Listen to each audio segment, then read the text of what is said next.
നമസ്കാരം. വൈഖരിയുടെ ചിന്താപ്രഭാതത്തിലേക്ക് ഏവർക്കും സ്വാഗതം. നോക്കൂ കൂട്ടുകാരെ, നമ്മളൊരു ഭയങ്കര ലോകത്താണ് ജീവിക്കുന്നത്. ഇപ്പോൾ നടക്കുന്ന യുദ്ധത്തെ ചൊല്ലിയാണ് ഞാൻ ഈ സംസാരിക്കുന്നത് എന്നല്ലേ നിങ്ങൾ ധരിച്ചത്? എങ്കിലല്ലേ അല്ല.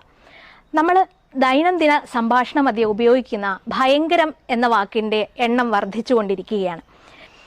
സെലിബ്രിറ്റീസിൻ്റെ ആയാലും പ്രാസംഗികരുടെ ആയാലും സംസാര മധ്യത്തിൽ ഭയങ്കരം എന്ന വാക്ക് ധാരാളം പ്രത്യക്ഷപ്പെടുന്നു. ഭയങ്കരം എന്നാൽ ഭയം ജനിപ്പിക്കുന്നത് എന്നാണ് അർത്ഥം. പേടി ഉളവാക്കുന്നത് എന്നും അർത്ഥമുണ്ട്.